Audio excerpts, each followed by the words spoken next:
여러분의 스마트폰에서 당근마켓을 열어보십시오. 요즘 이상한 물건들이 쏟아지고 있습니다. 150만 원짜리 명품 텐트가 절반 가격인 80만 원에 올라와 있습니다. 그런데 찜하는 사람이 아무도 없습니다. 불과 2년 전이라면 30초 만에 팔렸을 물건입니다. 노르디스크, 스노우피크 같은 브랜드 아시죠? 새벽부터 줄 서서 사던 오픈런의 주인공들입니다. 그 텐트들이 지금 중고장터에서 반값 매물로 나뒹굴고 있습니다. 텐트만이 아닙니다. 골프차의 풀세트가 100만 원의 금매로 뿌려지고 있고 2천만 원짜리 로드바이크가 1000만 원도 안 되는 가격에 올라옵니다. DSLR 카메라는 장롱 속에서 먼지를 뒤집어 쓰고 스마트폰 AI 보정이면 충분한 세상이 되었습니다. 위스키도 끝났습니다. 발베니 맥켈란을 사려고 새벽줄을 서던 오픈런 시대가 완전히 막을 내렸습니다. 수입량은 8.5%나 줄었고 사람들은 소주로 돌아갔습니다. 이 물건들의 공통점은 하나입니다. 전부 대한민국 중산층이 열광했던 취미의 잔해들입니다. 2년 전까지만 해도 나의 자부심이었던 것들이 지금은 헐값에도 처분이 안 되는 짐이 되었습니다. 그런데 중고시장은 빙산의 일각입니다. 실물 현장은 훨씬 더 참혹합니다. 아파트 단지 공영주차장에 가보신 적 있으십니까? 한쪽 구석에 캠핑 트레일러가 먼지를 뒤집어 쓰고 있습니다. 바퀴에 풀이 자라고 빗물 자국이 줄줄 흐릅니다. 주인은 이미 떠났습니다. 유지비조차 감당이 안 되는 겁니다. 동네 골목을 한번 천천히 걸어보십시오. 익숙했던 간판들이 하나둘 사라져 있을 겁니다. 40년 동안 아버지 대를 이어 운영하던 동네 낚시 용품점이 있습니다. 문 앞에 쌓인 재고 상자 위로 폐업 현수막이 걸렸습니다. 아들에게 가업을 물려줄 꿈을 꿨던 사장님의 그 꿈이 올해 봄 현수막 한 장으로 끝났습니다. 자전거 매장은 더 심각합니다. 전국 매장의 80% 이상이 적재 시달리고 있습니다. 수리 공임과 부품 판매로 버텨오던 가게들인데 스마트폰으로 알리에서 직구하면 같은 부품이 반값입니다. 동네 매장이 이 가격을 이길 방법은 없습니다. 어떤 사장님은 낮에 가게 열고 밤에 배달을 띱니다. 도대체 무슨 일이 벌어지고 있는 겁니까? 대한민국 중산층의 라이프 스타일 전체가 무너지고 있습니다. 골프도 캠핑도 스키도 자전거도 낚시도 5개 산업이 동시에 무너지고 있습니다. 하나만 무너지면 유행의 변화입니다. 전부 동시에 무너진다면 이건 경고입니다. 이 붕괴의 진짜 원인이 무엇인지 그리고 사라진 돈은 어디로 흘러갔는지 숫자로 증명하겠습니다. 대한민국 중산층의 지갑 상태를 숫자로 한번 들여다보겠습니다. 2024년 1분기 기준으로 가구 월평균 소득을 분위별로 나누면 이렇습니다. 가장 못 버는 1분위가 150만 원, 중산층 하위인 2분위가 270만 원입니다. 중산층 상위 3분위가 426만 원, 4분위가 621만 원입니다. 가장 많이 버는 5분위는 1125만 원 소득 격차가 10배 가까이 벌어져 있습니다. 여기서 진짜 문제는 1분위도 5분위도 아닙니다. 가장 심각한 건 한가운데 2분위입니다. 중산층 하위에 한계 소비 성향이라는 지표가 있는데 소득이 10,000원 늘면 얼마를 쓰느냐를 보여줍니다. 이 수치가 2019년에는 90.8%였습니다. 10,000원 벌면 9,000원을 소비에 쓴다는 뜻입니다. 그런데 2024년에 81.8%로 떨어졌습니다. 10,000원 중 8,000원도 쓰기 싫다는 겁니다. 5년 만에 9%포인트가 빠진 겁니다. 이 사람들이 지갑을 확 닫아버린 겁니다. 월 여유자금은 70만 원 아래로 추락했고 소득 증가율은 1.8%로 역대 최저를 기록 중입니다. 20대, 30대의 월 소비액도 봐야 합니다. 10년 전 257만 원에서 248만 원으로 물가는 올랐는데 소비액은 오히려 줄어든 겁니다. 이건 퇴보입니다. 60대는 더 심각합니다. 평균 소비 성향이 69.3%에서 62.4%로 급감했습니다. 전 연령대 중 가장 큰 낙폭입니다. 은퇴한 뒤 돈 쓰는 걸 극도로 두려워하는 겁니다. 대한상공회의소는 이 상황을 이렇게 요약했습니다. 소비 부진이 중산층에 집중되어 내수에 빨간불이 켜졌다. 저소득층은 정부 지원으로 버티고 있고 고소득층은 자산 증가로 회복 중인데 한가운데 중산층만 무너지고 있다는 겁니다. 내수 경제의 허리가 부러진 셈입니다. 그러면 왜 중산층만 이렇게 무너지는 걸까요? 답은 빚에 있습니다. 한국은행 경제연구원의 분석에 따르면 한국의 GDP 대비 가계부채 비율은 최근 10년간 13.8%포인트 증가했습니다. 이 속도가 세계에서 세 번째로 빠릅니다. 중국과 홍콩 다음입니다. 원리금 상환 부담을 나타내는 DSR도 1.6%포인트 상승하면서 세계에서 두 번째로 빠르게 올랐습니다. 쉽게 말해서 빚을 내서 당장 쓸 돈은 생기지만 갚아야 할 이자와 원금이 소비를 깔아뭉개는 겁니다. 한국은행은 이걸 동맥경화에 빗댔습니다. 심근경색처럼 갑자기 터지는 게 아니라 혈관 속에 지방이 쌓이듯이 비지 소비를 서서히 죽이고 있다는 겁니다. 실제로 누적된 가계부채는 2013년부터 매년 민간 소비를 0.4%씩 깎아먹고 있습니다. 만약 부채를 2012년 수준으로 관리했다면 2024년 소비는 지금보다 최대 5.4% 높았을 겁니다. 집값이 오르면 씀씀이도 커진다는 부의 효과라는 게 있는데 한국은 이 효과가 0.02%밖에 안 됩니다. 주요 선진국은 0.03에서 0.23% 수준인데 말입니다. 집값은 올라도 소비를 안 늘린다는 뜻입니다. 빚 갚기에 바쁘니까요. 이 구조가 얼마나 심각한지를 과거 위기와 비교하면 명확해집니다. 2008년 글로벌 금융위기 때 소비는 2.51% 줄었습니다. 충격이 컸지만 금융시장이 안정되자 2010년에 원래 수준을 회복했습니다. 2020년 코로나 직후에는 소비가 2.82% 줄었습니다. 그런데 이번에는 다릅니다. 3년이 지난 2022년까지도 회복을 못했습니다. 금융위기 때는 2년이면 돌아왔는데 코로나 이후에는 3년이 지나도 제자리입니다. 이유는 구조가 다르기 때문입니다. 금융위기는 실업 때문에 소비가 줄었고 고용이 돌아오자 회복됐지만 코로나 이후에는 고물가 고금리에 소비 패턴 자체가 바뀌어 버렸습니다. 돈이 돌아와도 쓰는 방식이 달라졌으니 예전 수준으로 돌아갈 수가 없는 겁니다. 이 구조적 변화가 만들어낸 가장 직접적인 결과물이 중산층이 즐기던 레저 산업의 동시 붕괴입니다. 가장 먼저 골프 시장을 보겠습니다. 이 시장의 본질을 아는 사람은 많지 않습니다. 한국 골프 시장을 30년간 지탱한 건 개인의 지갑이 아니라 대기업의 법인카드였습니다. 골프 못 치면 비즈니스가 안 된다는 말 한때 이 말이 진짜였던 시절이 있었습니다. 회사 돈으로 접대 라운딩을 돌았으니 그린피가 30만 원까지 치솟아도 비용 저항이 없었습니다. 무기명 법인 회원권이라는 게 있었습니다. 누가 치든 상관없이 회사 이름으로 예약이 되는 겁니다. 그런데 청탁금지법이 시행되고 기업 문화가 바뀌면서 대기업들이 골프 금지령을 내렸습니다. 법인카드가 사라지자 30만원짜리 그린피를 이제 개인 지갑에서 내야 하는 상황이 된 겁니다. 여기에 더 치명적인 변화가 있습니다. 이 시장을 떠받치던 세대가 은퇴하고 있습니다. 1955년에서 1963년생 베이비붐 세대 740만 명입니다. 이들이 현업에서 물러나고 있습니다. 퇴직 후 소득은 국민연금 월 100만에서 150만 원입니다. 한 번 라운딩에 25만에서 30만 원이 드는데 그린피 18만 원, 카트비 3만 원, KDP 4만 원입니다. 월 4번 치면 100만 원이 넘습니다. 150만 원 연금에서 100만 원을 골프에 쓸 수 있겠습니까? 못 씁니다. 그래서 골프채가 중고 시장에 쏟아지는 겁니다. 2025년 기준 회원권 거래량이 26% 급감했고 지방 골프장 회원권은 고점 대비 최대 50%까지 폭락했습니다. 그렇다면 젊은 세대가 채워줄 수 있지 않냐고요? 그것도 끝났습니다. 팬데믹 때 해외여행을 못 가니까 20대, 30대 여성들이 골프장에 몰렸습니다. 그런데 이유가 진심이 아니었습니다.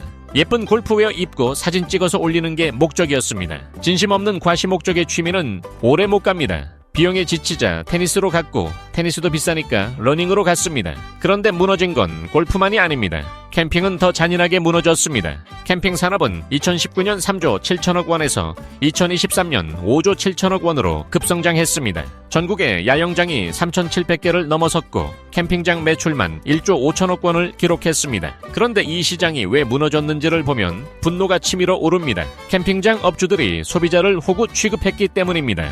1박에 3에서 4만 원 하던 요금을 7에서 8만 원으로 올렸습니다. 주말에는 무조건 2박을 해야 예약이 됩니다. 직장인은 토요일 하루만 쉬고 싶은데 이틀치를 내야 합니다. 소비자원 조사 결과 42%의 캠퍼가 어쩔 수 없이 2박 요금을 내야 했습니다. 현금 결제만 받고 카드를 거부하는 곳도 있었습니다. 탈세를 대놓고 하는 겁니다. 이런 배짱 영업을 참고 갔더니 텐트 설치에 반나절 철수에 또 반나절입니다. 가족과의 낭만이라고 포장했지만 실체는 노동이었습니다. 결과는 처참합니다.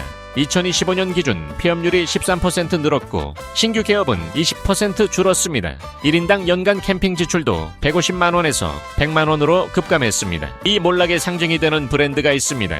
일본의 명품 캠핑 브랜드 스노우피크입니다. 캠핑 붐이 절정이던 시절 시가총액이 4,500억 원이었습니다. 그런데 거품이 꺼지자 영업이익이 99.9% 폭락했습니다. 4,500억 원짜리 회사의 영업이익이 1,000만 원대로 추락한 겁니다. 이건 단순한 실적 부진이 아닙니다. 산업 자체가 증발했다는 증거입니다. 스키장도 같은 운명에 처해 있습니다.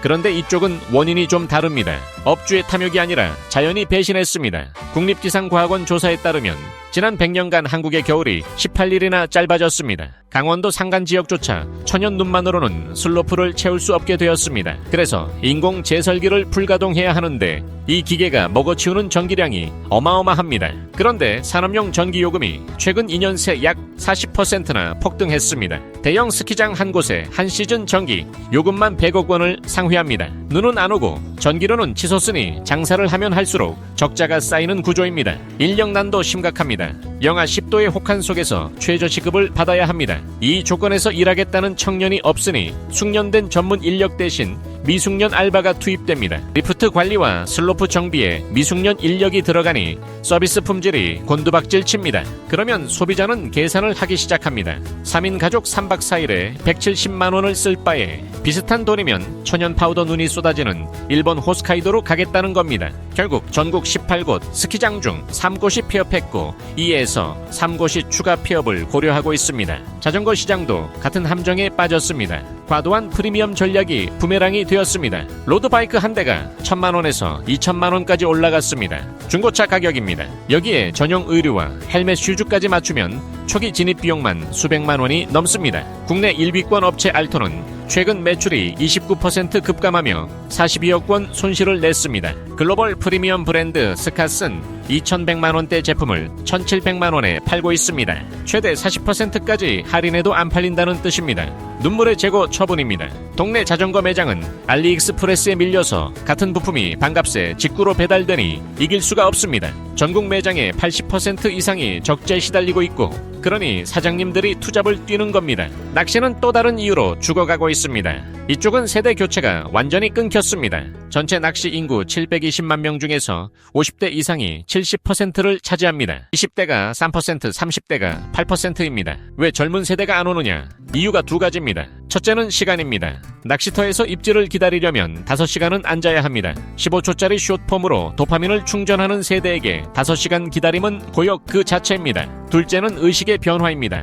동물권과 비건 의식이 확산되면서 살아있는 생명의 입에 바늘을 꽂는 행위가 하루에 낚시터 이용료 5만원 미끼와 소모품까지 합치면 7만에서 10만원이 듭니다. 돈도 많이 들고 시간도 오래 걸리고 윤리적 거부감까지 있으니 젊은 피가 들어올 리 없습니다. 40년 가업에 동네 낚시 용품점들이 재고를 아는 채 줄줄이 폐업하는 이유입니다. 그러면 이 모든 산업이 동시에 무너진 이유를 한 단어로 요약할 수 있습니다. 시신비입니다. 시간 대비 성능이라는 뜻의 신조어입니다. 가성비가 돈 대비 효율이라면 시신비는 시간 대비 만족감입니다. 15초짜리 숏폼 영상으로 도파민을 충전하는 세대에게 반나절짜리 골프는 최악의 시간 낭비입니다. 5시간 동안 입질을 기다리는 낚시는 이 세대의 시간, 감각과 완전히 충돌합니다. 텐트 설치에 2시간 철수에 2시간 캠핑의 실체가 노동이라는 걸 깨닫는데 오래 안 걸렸습니다. 이 현상을 데이터가 뒷받침합니다.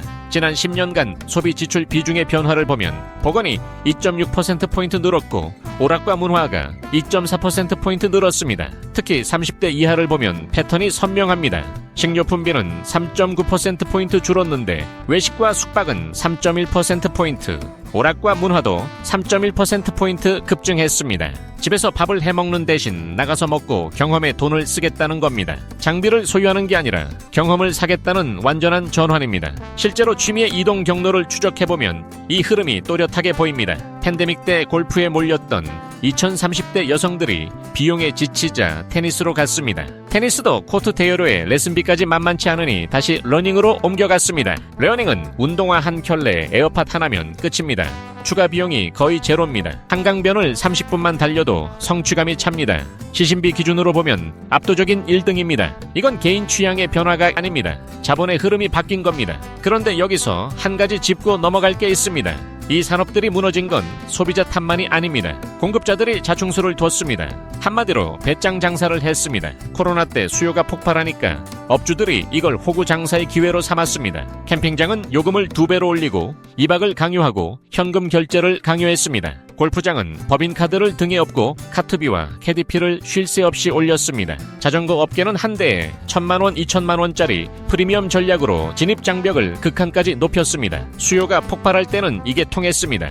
돈을 내야만 들어올 수 있는 시장이 된 거니까요. 그런데 수요가 꺼지자 어떻게 되었습니까? 소비자들이 일제히 등을 돌렸습니다. 비쌀 때 참고 갔던 소비자들이 비용이 부담되는 순간 완전히 떠나버린 겁니다. 이건 단순한 불황이 아닙니다. 호구 취급받던 소비자들이 시장에 내리는 심판입니다. 그렇다면 중산층의 돈은 사라진 걸까요? 아닙니다. 돈은 사라진 게 아니라 옮겨갔습니다. 비싼 장비를 소유해서 과시하던 시대가 끝나고 가볍고 실용적인 경험에 돈을 쓰는 시대가 온 겁니다. 수백만 원짜리 DSLR 카메라 대신 스마트폰 AI 보정으로 충분한 세상이 되었고 2천만 원짜리 로드바이크 대신 월 5천 원짜리 공유 자전거를 탑니다. 초대형 텐트와 장장난로 대신 쾌적한 호텔에서 하룻밤을 보내는 호캉스로 갔습니다. 세대별로 돈이 향하는 곳도 달라졌습니다. 40대는 헬스장과 필라테스에 투자하고 있고 50대는 뷰티 디바이스 같은 나를 위한 소비에 지갑을 열고 있습니다. 60대와 70대는 악기와 화훼처럼 건강하게 즐기는 노년을 향한 가치 소비를 하고 있습니다. 공통점은 하나입니다.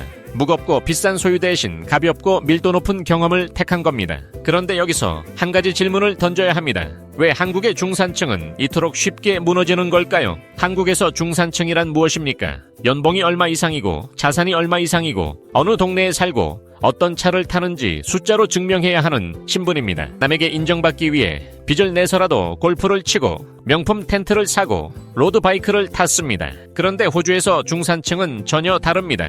일이 삶을 잠식하지 않는지가 기준이고 남과 비교하지 않아도 감정적으로 불안하지 않은지가 기준입니다. 호주 사람들은 월세에 살고 차가 없어도 스스로를 중산층이라 여기며 행복하다고 말합니다. 한국은 남에게 보여주기 위한 비싼 취미를 유지하느라 빚을 지고 미래 소득을 끌어다 쓰다가 무너졌습니다. 정량적 기준으로 증명해야 하는 중산층과 정성적 감정으로 느끼는 중산층, 이 차이가 소비 구조의 근본적인 차이를 만들어낸 겁니다. 그런데 이 이야기에서 가장 무서운 부분은 아직 나오지 않았습니다. 대중시장이 무너지면서 극단적인 양극화가 진행 중입니다. 연회비가 억 단위인 최고급 회원제 골프장은 여전히 선겁 중입니다. 반대편에서는 동네 공원 맨발 걷기와 한강 산책이 대안이 되었습니다. 중간이 사라졌습니다. 적당한 가격에 대중시장이 증발한 겁니다. 이게 왜 무서운지 아십니까? 취미의 상실이 곧 인간관계의 상실이기 때문입니다. 퇴직한 60대 남성에게 골프 모임은 유일한 사회적 교류 창구였습니다. 그런데 한 번에 30만 원을 더 이상 감당할 수 없게 되었습니다. 돈이 없다는 걸 들키기 싫으니